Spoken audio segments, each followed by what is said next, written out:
सो दोस्तों बहुत बहुत स्वागत है तुहाडा साडे चैनल ते। तुसीं साडे चैनल ते नवे आए हो तां वीडियो देखण तो पहला साडे चैनल नूं सबसक्राइब करना ना भुल्लिओ तां कि आउण वालीआं वीडियो तुहाडे तक सब तो पहला पहुंचदे रहन। ते वीडियो देखण तो पहला चैनल जरूर सबसक्राइब करियो। तो आओ करदे हां शुरू वीडियो। सत श्री अकाल जी, तुसीं जुड़ चुके हो साडे चैनल दे नाल। ते अज असीं पहुंचे हां पंजाब दी एक वो धरती जिस धरती दे विच पिंड गगड़ेवाल जिला तरनताਰਨ विखे पंजाब दे पंथ दे महान कविशर गोल्ड मैडलिस्ट सत्कारयोग ज्ञानी जोगिंदर सिंह जी गगड़ेवाल साहब उन्हां दे गृह विखे असीं पहुंचे हां। उन्हां दे नगर विच ते साडे नाल मौजूद ने उन्हां दे परिवार और साडे सत्कारयोग माता जी उन्हां दे धर्म पत्नी सुखविंदर कौर जी और उन्होंने बड़े बेटे सरदार करपाल सिंह जी और उन्होंने छोटे बेटे सरदार कंवरजीत सिंह जी जो कि वह भी कमिश्नर ने।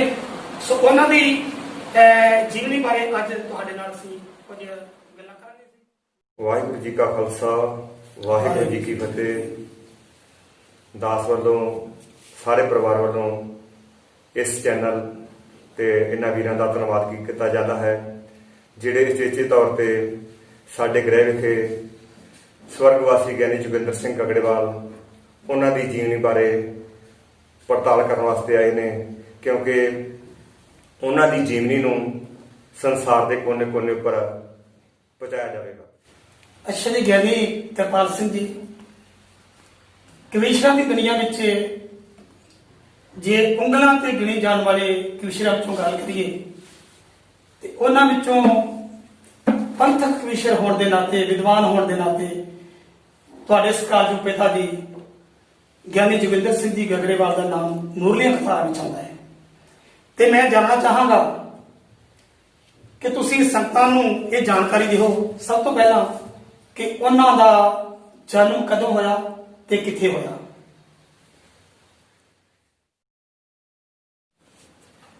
ਮੇਰੇ ਪਿਤਾ स्वर्गवासी ज्ञानी जोगिंदर सिंह गगड़ेवाल जिन्हां दा जन्म पाकिस्तान दे विच जिला लैलपुर तहसील जड़ावाड़ी सरदार बुद्ध सिंह जी पिता जी माता प्रकाश कौर जी के गृह विखे होया 1947 दे विच। अच्छा जी, पाकिस्तान दे विच उन्हां दा जन्म होया। हाँ जी। ते जिहड़ी विद्या है ना, सब तो मेन चीज ते सब तो पहला किसी भी फील्ड में जाना हो स्कूली विद्या जरूरी है। कोई उन्होंने इस विद्या बारे तुसी स्कूली विद्या बारे जानकारी दिओ कि उन्होंने कित्थों हासिल की। स्कूल की विद्या तकरीबन 4 क्लासां पिंड गगड़ेवाल इत्थे पढ़े ने ते घरेलू हालातां दे करके विचे पढ़ाई छड्ड के अपने पिता सरदार बुद्ध सिंह जी दे नाल वाही दे विच हत्थ वटाउण लग पे जी। फिर उन्हों की रुचि इस कविशरी वाल हो गई, जो कि साडे पिंड दे ही सरदार सरदूल सिंह जी व्यापारी साहब उन्हों के नाल किस्से लिख के पढ़िया करते सन जी। पर उन्होंने कविशरी छड्ड दित्ती, उस लैंड च नहीं, इस फील्ड च नहीं आए। पिता जी ने इस चीज नूं अपनी लैंड इस मार्ग बन के ते तरक्की करनी शुरू कर दी जी। ये जी कमिशन है उन्होंने चाट लगी है ना, पढ़ाई उन्हें थोड़ी की।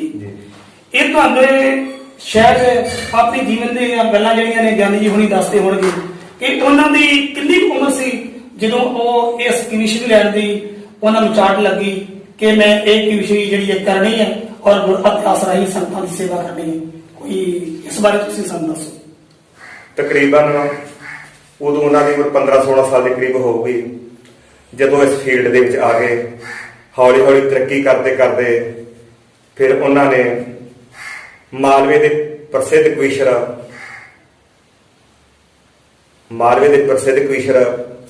पंडित बीरबाल जी के नाल उन्होंने अपनी शुरुआत की। जिहड़ी कविशरी है ना, उन्होंने पंडित बीरबाल जी उन्होंने कोलों ये विद्या लई कविशरी। ठीक है जी। उस तो बाद उन्होंने कितना चिर भी सिख कौम की सेवा की कविशरी के थ्रू है ना, कविशर बन गई।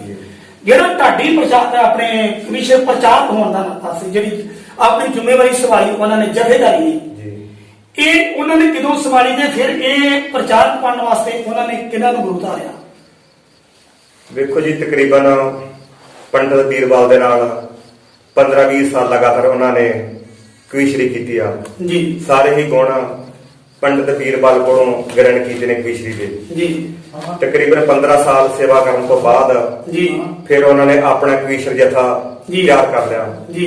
ਜਿਹਦੇ ਵਿੱਚ ਬਤੌਰ ਜਥੇਦਾਰ ਗਿਆਨੀ ਜੋਗਿੰਦਰ ਸਿੰਘ ਜੀ ਗਗੜੇਵਾਲ ਸਨ ਜੀ। ਉਹਨਾਂ ਦੇ ਸਹਾਇਕ ਸਰਦਾਰ ਰਣਜੀਤ ਸਿੰਘ ਜੀ।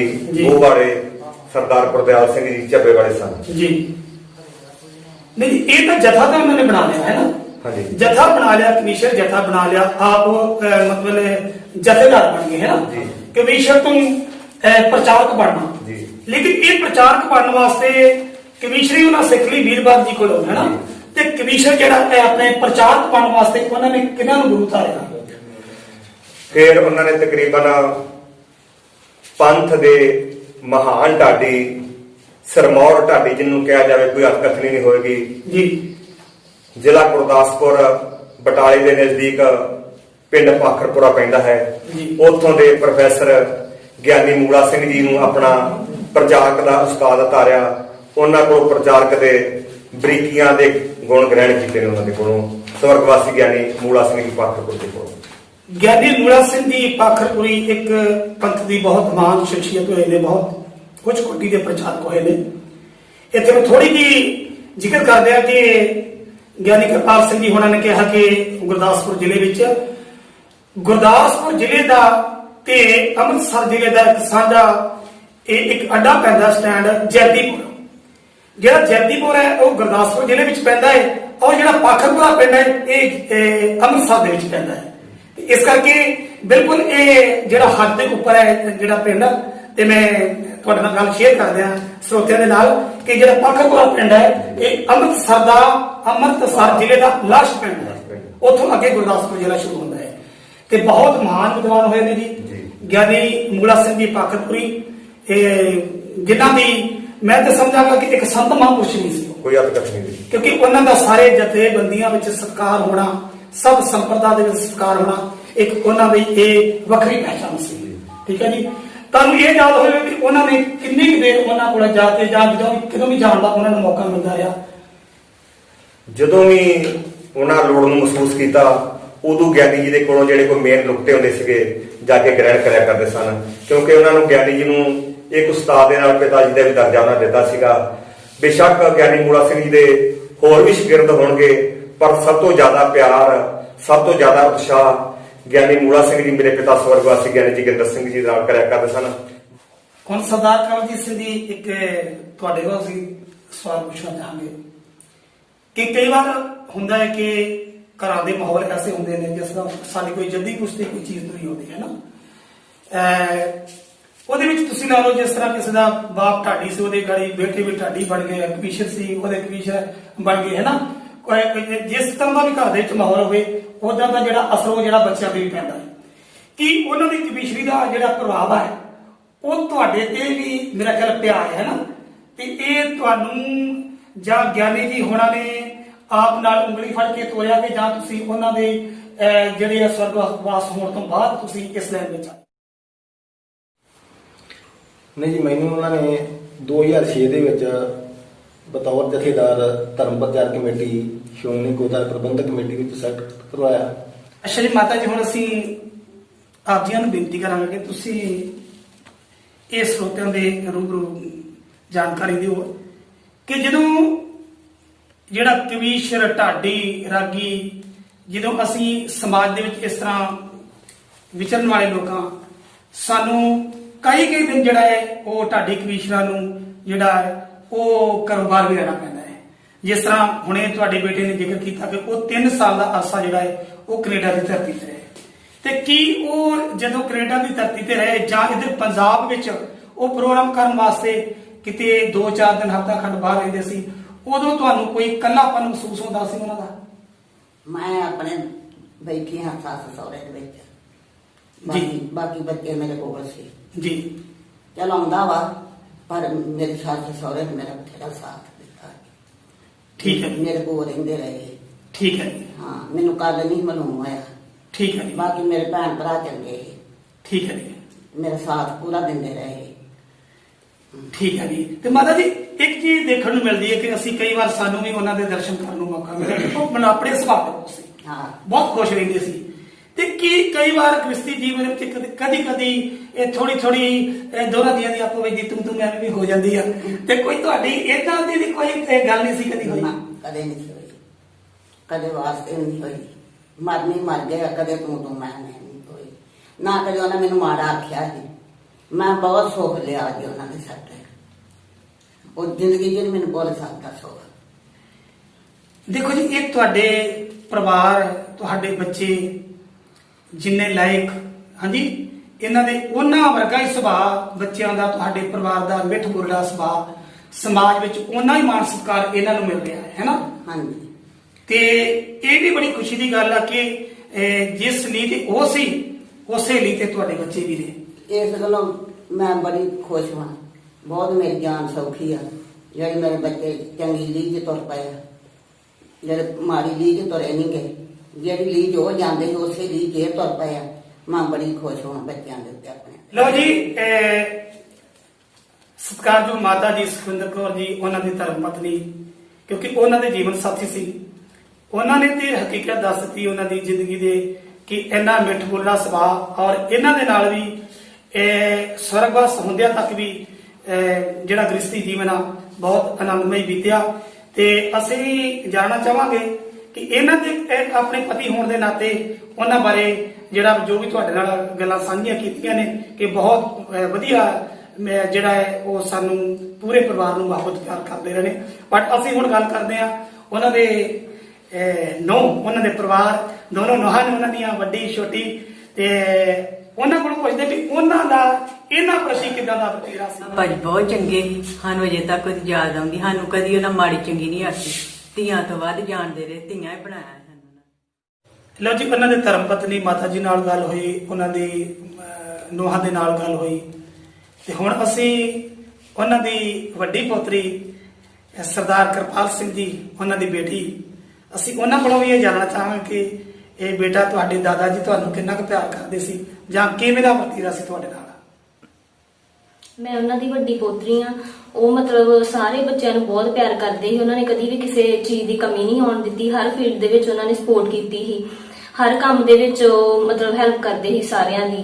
ਸਾਨੂੰ ਹੁਣ ਉਹਨਾਂ ਦੀ ਬਹੁਤ ਕਮੀ ਮਹਿਸੂਸ ਹੁੰਦੀ ਆ, ਬਹੁਤ ਯਾਦ ਕਰਦੀ ਸਾਰੀ ਫੈਮਿਲੀ ਉਹਨਾਂ ਨੂੰ। ਉਹਨਾਂ ਨੇ ਕਦੀ ਵੀ ਕਿਸੇ ਚੀਜ਼ ਦੀ ਮਤਲਬ ਲੋੜ ਨਹੀਂ ਸੀ ਮਹਿਸੂਸ ਹੋਣ ਦਿੱਤੀ, ਤੇ ਉਹ ਸਾਡਾ ਬਹੁਤ ਕਰਦੇ ਸੀ ਸਾਰਿਆਂ ਦਾ। ਕਿਸੇ ਚੀਜ਼ ਦੀ ਵੀ ਉਹਨਾਂ ਨੇ ਕਦੀ ਘਾਟ ਨਹੀਂ ਹੋਣ ਦਿੱਤੀ। ਹਰ ਚੀਜ਼ ਦਾ ਖਿਆਲ ਰੱਖਦੇ ਸੀ। ਫਲ ਜਦੋਂ ਵੀ ਆਉਂਦੇ ਸੀ ਕਿਤੇ, ਉਹ ਸਾਡੇ ਲਈ ਫਲ ਫਰੂਟ ਕਦੀ ਕੁਝ ਨਾ ਕੁਝ ਲੈ ਕੇ ਉਹਨਾਂ ਨੇ ਆਉਣਾ। ਤੇ ਮੈਨੂੰ ਬਹੁਤ ਮਾਣ ਮਹਿਸੂਸ ਹੁੰਦਾ ਕਿ ਮੈਂ ਉਹਨਾਂ ਦੀ ਪੋਤਰੀ ਆ। ਉਹ 골ਡ ਮੈਡਲਿਸਟ ਨੇ। ਅੱਛਾ ਬੇਟਾ, ਤੁਸੀਂ ਇਹ ਜ਼ਿਕਰ ਕੀਤਾ ਕਿ ਤੁਹਾਡੇ ਦਾਦਾ ਜੀ ਗਿਆਨੀ ਜੋਗਿੰਦਰ ਸਿੰਘ ਜੀ ਗਗੜੇਵਾਲ ਸਾਹਿਬ ਤੁਹਾਨੂੰ ਬਹੁਤ ਜ਼ਿਆਦਾ ਪਿਆਰ ਕਰਦੇ ਸੀ, ਤੇ ਮੈਂ ਇਹ ਜਾਣਨਾ ਚਾਹਾਂਗਾ ਕਿ ਜਿੰਨਾ ਉਹ ਤੁਹਾਨੂੰ ਪਿਆਰ ਕਰਦੇ ਸੀ ਦਾਦਾ ਜੀ, ਤੇ ਕੀ ਹੁਣ ਕੀ ਤੁਹਾਨੂੰ ਦਾਦੀ ਜੀ ਵੀ ਉਹਨਾਂ ਪਿਆਰ ਕਰਦੇ ਕਿ ਜਾਂ ਥੋੜਾ ਬਹੁਤਾ ਤੁਹਾਨੂੰ ਅੰਤਰ ਲੱਗਦਾ ਇਹਦੇ ਵਿੱਚ? ਮੈਨੂੰ ਦਾਦਾ ਤੇ ਦਾਦੀ ਜੀ ਦੋਵੇਂ ਇੱਕੋ ਜਿਹਾ ਪਿਆਰ ਕਰਦੇ ਸੀ। ਕਦੀ ਵੀ ਉਹਨਾਂ ਨੇ ਕੋਈ ਮਤਲਬ ਕਮੀ ਨਹੀਂ ਮਹਿਸੂਸ ਹੋਣ ਦਿੱਤੀ। ਸਟੱਡੀ ਵਿੱਚ ਵੀ ਉਹਨਾਂ ਨੇ ਪੂਰਾ ਕੋਆਪਰੇਟ ਕੀਤਾ। ਤੇ ਕਈ ਫੈਮਿਲੀਜ਼ ਹੁੰਦੀਆਂ ਵੀ ਜਿੱਦਾਂ ਬੈਕਵਰਡ ਥਿੰਕਿੰਗ ਦੀਆਂ ਹੁੰਦੀਆਂ ਵਾ, ਬੱਚਿਆਂ ਨੂੰ ਪੜਾਉਣਾ ਨਹੀਂ, ਪਰ ਉਹਨਾਂ ਨੇ ਹਰ ਫੀਲਡ ਦੇ ਵਿੱਚ ਸਪੋਰਟ ਕੀਤੀ। ਸਟੱਡੀ ਦੇ ਵਿੱਚ ਵੀ ਪੂਰੀ ਸਪੋਰਟ ਕੀਤੀ, ਤੇ ਉਹਨਾਂ ਦੀ ਸਪੋਰਟ ਸਦਕਾ ਹੀ ਅੱਜ ਮੈਂ ਪੋਸਟ ਗ੍ਰੈਜੂਏਸ਼ਨ ਕਰ ਚੁੱਕੀ ਆ। ਉਹਨਾਂ ਦੇ ਵਿੱਚੋਂ ਮੈਰਿਟ ਪੋਜੀਸ਼ਨ ਦੇ ਵਿੱਚ ਰਹੀ ਆ, ਤੇ ਸਾਰਾ ਸਪੋਰਟ ਮੇਰੇ ਦਾਦਾ ਜੀ ਦਾ ਸੀ। ਅੱਛਾ ਜੀ, ਗਿਆਨੀ ਕਿਰਪਾਲ ਸਿੰਘ ਜੀ, ਸਾਨੂੰ ਇਸ ਗੱਲ ਦਾ ਥੋੜਾ ਜਿਹਾ ਜ਼ਿਕਰ ਕਰਿਓ ਸੰਗਤਾਂ ਦੇ ਨਾਲ ਕਿ ਜਦੋਂ ਕੋਈ ਵੀ ਕਵੀਸ਼ਰ ਆ, ਢਾਡੀ ਆ, ਰਾਗੀ ਆ, ਗਾਇਕ ਆ, ਉਹਨੂੰ ਸਮਾਜ ਵਿੱਚ ਉਹਦਾ ਜਿਹੜਾ ਮਾਣ ਸਤਿਕਾਰ ਮਿਲਦਾ ਹੈ ਹੈਨਾ। ਤੇ ਹਰ ਢਾਡੀ ਕਵੀਸ਼ਰ ਦੀ ਜਾਂ ਸਿੰਗਰ ਦੀ ਇਹ ਤਮੰਨਾ ਹੁੰਦੀ ਆ ਕਿ ਮੈਨੂੰ ਕੋਈ ਨਾ ਕੋਈ ਵਿਸ਼ੇਸ਼ ਤੌਰ ਤੇ ਸਨਮਾਨਿਤ ਕੀਤਾ ਜਾਵੇ, ਕਿਸੇ ਸੰਸਥਾ ਵੱਲੋਂ, ਕਿਸੇ ਕਮੇਟੀ ਵੱਲੋਂ, ਹੈ ਨਾ, ਜਾਂ ਕਿਸੇ ਜਥੇਬੰਦੀ ਵੱਲੋਂ। ਤੇ ਗੋਲਡ ਮੈਡਲਿਸਟ ਨੇ ਇਸ ਤੋਂ ਇਲਾਵਾ ਹੋਰ ਵੀ ਇਹਨਾਂ ਨੂੰ ਕਿੰਨੇ ਕੁ ਸਨਮਾਨਿਤ ਹੋਏ ਨੇ, ਤੁਸੀਂ ਇਸ ਬਾਰੇ ਜਾਣਕਾਰੀ ਦਿਓ ਜੀ। ਮੈਂ ਧੰਨਵਾਦੀ ਹਾਂ ਤੁਹਾਡਾ, ਕਿਉਂਕਿ ਪੰਜਾਬ ਦੀ ਕੋਈ ਏਦਾਂ ਦੀ ਸਟੇਟ ਨਹੀਂ ਹੈਗੀ ਜਿਸ ਜਗ੍ਹਾ ਤੇ ਗਿਆਨੀ ਜੋਗਿੰਦਰ ਸਿੰਘ ਗਗੜੇਵਾਲ ਨੇ ਹਾਜ਼ਰੀ ਨਾ ਭਰੀ ਹੋਵੇ। ਜੀ ਪੰਜਾਬ ਦੀਆਂ ਸਰਮੌਰ ਸਟੇਜਾਂ ਤੇ ਹਾਜ਼ਰੀ ਭਰਦੇ ਰਹੇ, ਬੜੇ ਮਾਣ ਸਨਮਾਨ ਮਿਲਦੇ ਰਹੇ, ਪਰ ਵਿਸ਼ੇਸ਼ ਸਨਮਾਨ ਸਨ 1978 ਵਿੱਚ ਗੁਜਰਾਤ ਦੇ ਮੁੱਖ ਮੰਤਰੀ ਬਾਬੂ ਵਜਭਾਈ ਪਟੇਲ ਨੇ ਉਹਨਾਂ ਨੂੰ ਸਪੈਸ਼ਲ ਤੌਰ ਤੇ ਸਨਮਾਨਿਤ ਕੀਤਾ। ਉਹਨਾਂ ਦਾ ਜਥਾ ਸੱਦ ਕੇ ਸਪੈਸ਼ਲ ਤੌਰ ਤੇ ਉਹਨਾਂ ਨੂੰ ਉੱਥੋਂ ਦੀ ਸਰਕਾਰ ਵੱਲੋਂ, ਉੱਥੋਂ ਦੇ ਮੁੱਖ ਮੰਤਰੀ ਵੱਲੋਂ ਉਹਨਾਂ ਨੂੰ ਸਪੈਸ਼ਲ ਸਨਮਾਨਿਤ ਕੀਤਾ ਗਿਆ, ਜੋ ਸਾਡੇ ਵਾਸਤੇ ਬੜੀ ਮਾਣ ਵਾਲੀ ਗੱਲ ਹੈ। ਜਿੱਥੇ ਸਿੱਖ ਜਥੇਬੰਦੀਆਂ ਵੱਲੋਂ, ਸੰਗਤਾਂ ਵੱਲੋਂ ਸਨਮਾਨਿਤ ਕੀਤੇ ਗਏ ਗਿਆਨੀ ਜੀ ਹੁਣਾਂ ਨੂੰ, ਤੇ ਉੱਥੇ ਇੱਕ ਬੜੀ ਵੱਡੀ ਗੱਲ ਹੈ ਕਿ ਗੁਜਰਾਤ ਦੇ ਮੁੱਖ ਮੰਤਰੀ ਨੇ ਵੀ ਉਹਨਾਂ ਨੂੰ ਸਨਮਾਨਿਤ ਕੀਤਾ। ਔਰ ਉਸ ਤੋਂ ਇਲਾਵਾ ਜਿਹੜਾ ਹੈ, ਅਸੀਂ ਇੱਕ ਬਹੁਤ, ਜਦੋਂ ਇਸ ਨਗਰ ਨੂੰ ਅਸੀਂ ਇੱਧਰ ਨੂੰ ਵਿਚਰੇ ਆ, ਨਗਰ ਵੱਲ ਨੂੰ ਵਧੇ ਅੱਗੇ, ਤੇ ਸਾਨੂੰ ਨਗਰ ਵਿੱਚ ਐਂਟਰੀ ਪੈਂਦਿਆਂ ਸਾਰੀ ਇੱਕ ਗੇਟ ਦਿਖਾਈ ਦਿਖਿਆ ਹੈ, ਤੇ ਜਿਹਦੇ ਉੱਪਰ ਗਿਆਨੀ ਜੀ ਹੁਣਾਂ ਦਾ ਜਿਹੜਾ ਇਹ ਨਾਮ ਲਿਖਿਆ ਹੋਇਆ। ਤੇ ਮੈਂ ਗਿਆਨੀ ਜੀ ਤੁਹਾਨੂੰ ਇਹ ਪੁੱਛਣਾ ਚਾਹਾਂਗਾ ਕਿ ਇਹ ਜਿਹੜਾ ਗੇਟ ਗਿਆਨੀ ਜੀ ਹੁਣਾਂ ਦੇ ਨਾਮ ਦਾ ਬਣਿਆ ਹੈ, ਇਹਦੇ ਵਿੱਚ ਕਿਹਦਾ ਯੋਗਦਾਨ ਆ, ਜਾਂ ਤੁਹਾਡੇ ਇਹ ਪਰਿਵਾਰ ਵੱਲੋਂ ਇਸ ਦੀ ਉਸਾਰੀ ਹੋਈ ਹੈ, ਜਾਂ ਨਗਰ ਵੱਲੋਂ ਹੋਈ ਹੈ, ਜਾਂ ਕਿਸੇ ਜਥੇਬੰਦੀ ਨੇ, ਜਾਂ ਸਰਕਾਰ ਵੱਲੋਂ ਇਸ ਦੇ ਵਿੱਚ ਯੋਗਦਾਨ ਹੈ? ਇਹਦੇ ਬਾਰੇ ਜਿਹੜਾ ਤੁਸੀਂ ਸੰਗਤਾਂ ਦੇ ਨਾਲ ਤੁਸੀਂ ਰੂਬਰੂ ਫੋਰ ਗੱਲ ਕਰੋ। ਕਿਉਂਕਿ ਪਹਿਲਾਂ ਤਾਂ ਮੈਂ 골ਡ ਮੈਡਲ ਬਾਰੇ ਗੱਲ ਕਰਾਂ। ਹਾਂਜੀ। ਸਨ 1982 ਦੇ ਵਿੱਚ ਲੌਂਗੋਵਾਲ ਦੀ ਧਰਤੀ, ਪਹਿਲਾ ਨਾਮ ਕੈਂਬੋਵਾਲ ਸੀਗਾ, ਭਾਈ ਮਨੀ ਸਿੰਘ ਜੀ ਦਾ ਪਿੰਡ, ਉਸ ਜਗ੍ਹਾ ਤੇ ਹਿੰਦੁਸਤਾਨ ਦੇ ਸਾਰੇ ਕਵੀਸ਼ਰਾਂ ਦਾ ਕਵੀਸ਼ਰੀ ਦਰਬਾਰ ਹੋਇਆ ਸੀਗਾ ਜੀ। ਉਸ ਜਗ੍ਹਾ ਤੇ ਮੇਰੇ ਪਿਤਾ ਸਵਰਗਵਾਸੀ ਗਿਆਨੀ ਜੋਗਿੰਦਰ ਸਿੰਘ ਗਗੜੇਵਾਲ ਨੇ ਪਹਿਲਾ ਨਾਮ ਪ੍ਰਾਪਤ ਕਰਕੇ 골ਡ ਮੈਡਲ ਜਿੱਤਿਆ ਸੀਗਾ। ਕਿਉਂਕਿ ਫਿਰ ਉਹਨਾਂ ਦੀ ਚਰਚਾ ਸਾਰੇ ਹਿੰਦੁਸਤਾਨ ਦੀਆਂ ਸਟੇਜਾਂ ਤੇ ਹੋਣ ਲੱਗ ਪਈ, ਕਿਉਂਕਿ 골ਡ ਮੈਡਲ ਪ੍ਰਾਪਤ ਕਰਨਾ ਕੋਈ ਹਾਰੀ ਸਾਰੀ ਬਸ ਦੀ ਗੱਲ ਨਹੀਂ ਹੁੰਦੀ।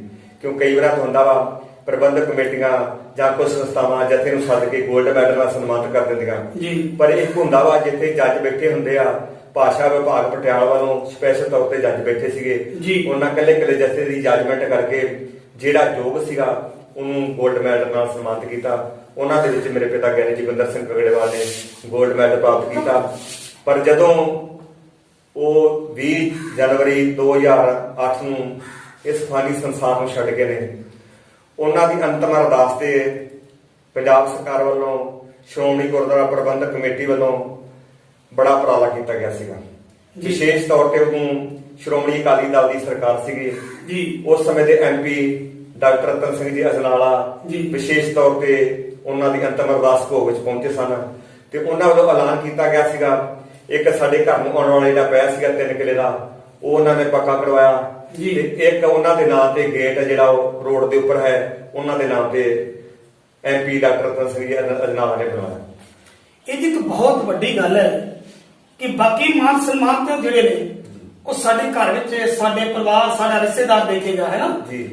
ਤੇ ਇੱਕ ਬਹੁਤ ਘੱਟ ਐਸੀਆਂ ਸ਼ਖਸੀਅਤਾਂ ਹੁੰਦੀਆਂ ਨੇ ਜਿਨ੍ਹਾਂ ਦੇ ਇਸ ਤਰ੍ਹਾਂ ਗੇਟ ਉਸਾਰੇ ਜਾਂਦੇ ਨੇ, ਜਾਂ ਸੰਤਾਂ ਮਹਾਂਪੁਰਸ਼ਾਂ ਦੇ ਨਾਮ ਤੇ ਗੇਟ ਉਸਾਰੇ ਜਾਂਦੇ ਨੇ। ਤੇ ਇੱਕ ਐਸੀ ਮਹਾਨ ਸ਼ਖਸੀਅਤ ਸੀ ਗਿਆਨੀ ਜੋਗਿੰਦਰ ਸਿੰਘ ਜੀ ਗਗੜੇਵਾਲ। ਇੱਕ ਤੁਸੀਂ ਬਹੁਤ ਖੁਸ਼ਨਸੀਬ ਹੋ ਕਿ ਐਸੀ ਮਹਾਨ ਸ਼ਖਸੀਅਤ ਦੇ ਘਰ ਤੁਸੀਂ ਜਨਮ ਲਿਆ। ਹਾਂਜੀ, ਇੱਕ ਬਹੁਤ ਵੱਡਾ ਜਿਹੜਾ ਹੈ ਯੋਗਦਾਨ ਹੈ, ਤੇ ਅਸੀਂ ਆਪਣੀ ਤਰਫੋਂ ਵੀ ਪੰਜਾਬ ਸਰਕਾਰ ਦਾ ਧੰਨਵਾਦ ਕਰਦੇ ਹਾਂ। ਅੱਛਾ ਗਿਆਨੀ ਜੀ, ਤੁਸੀਂ ਇਹ ਦੱਸੋ ਕਿ ਜਦੋਂ ਕੈਂਪੀਟੀਸ਼ਨ ਵਾਸਤੇ ਜਾਣਾ ਸੀ, ਹੈ ਨਾ, ਤੇ ਉਹਦੀ ਤਿਆਰੀ ਕਰਨ ਵਾਸਤੇ ਜ਼ਰੂਰੀ ਹੈ ਨਾ, ਕਿਸੇ ਵੀ ਆਪਾਂ ਕੈਂਪੀਟੀਸ਼ਨ ਜਾਣਾ, ਤੇ ਇਹ ਤਿਆਰੀ ਕਰਨ ਵਾਸਤੇ ਇਹਨਾਂ ਨੇ ਕਿੰਨੇ ਦਿਨ ਲਾਏ ਔਰ ਕਿੰਨਾ ਕੋਲ ਜਾ ਕੇ ਤਿਆਰੀ ਕੀਤੀ ਹੈ ਨਾ, ਉਹਦੇ ਬਾਰੇ ਤੁਸੀਂ ਥੋੜਾ ਜਿਹਾ ਜਾਣਨਾ ਪਾਓ। ਇਹ ਤੁਹਾਡਾ ਬਹੁਤ ਵਧੀਆ ਸਵਾਲ ਹੈ ਜੀ, ਕਿਉਂਕਿ ਇਸ ਫੀਲਡ ਦੇ ਵਿੱਚ ਆਪਾਂ ਕੰਪੀਟੀਸ਼ਨ ਦੇਣਾ ਹੋਵੇ ਜਾਂ ਐਗਜ਼ਾਮ ਦੇਣਾ ਹੋਵੇ, ਉਹਦੇ ਵਿੱਚ ਤਿਆਰੀ ਕਰਨੀ ਬੜੀ ਜ਼ਰੂਰੀ ਹੈ ਜੀ। ਕੋਈ ਫੀਲਡ ਵਿੱਚ ਆਪਾਂ ਜਾਂਦੇ ਹਾਂ, ਉਹਦੇ ਵਿੱਚ ਤਿਆਰੀ ਬੜੀ ਜ਼ਰੂਰੀ ਹੁੰਦੀ ਆ ਜੀ। ਇਹਦੇ ਵਿੱਚ ਇਹਨਾਂ ਤਕਰੀਬਨ ਕੁਝ ਘਰ ਮਿਹਨਤ ਕੀਤੀ ਆ, ਕੁਝ ਇਹਨਾਂ ਨੇ ਆਪਣੇ ਉਸਤਾਦ ਗਿਆਨੀ ਮੂਲਾ ਸਿੰਘ ਜੀ ਪਾਕਰਪੁਰੀ, ਉਹਨਾਂ ਦੇ ਕੋਲ ਜਾ ਕੇ 6-7 ਦਿਨ ਤਕਰੀਬਨ ਉਹਨਾਂ ਨੇ ਬੜੀ ਕਰੜੀ ਮਿਹਨਤ ਕੀਤੀ ਆ, ਤੇ ਉਹਨਾਂ ਦੇ ਕੋਲੋਂ ਬਰੀਕੀਆਂ ਸਿੱਖੀਆਂ ਕਿ ਕੰਪੀਟੀਸ਼ਨ ਦੇ ਵਿੱਚ ਜਾ ਕੇ ਕੀ ਕੰਮ ਕਰਨਾ ਚਾਹੀਦਾ, ਤੇ ਕਿੰਨਾ ਸਮਾਂ ਹੁੰਦਾ ਵਾ, ਤੇ ਕਿੰਨੇ ਸਮੇਂ ਵਿੱਚ ਮੈਂ ਕਿਹੜਾ ਪ੍ਰਸੰਗ ਸ਼ੁਰੂ ਕਰਾਂ, ਉਹਦਾ ਰਿਜ਼ਲਟ ਕੱਢਾਂ, ਉਹਦੇ ਵਿੱਚ ਮੇਰੀ ਜਿੱਤ ਹਾਸਲ ਹੋ ਜਾਏ ਜੀ।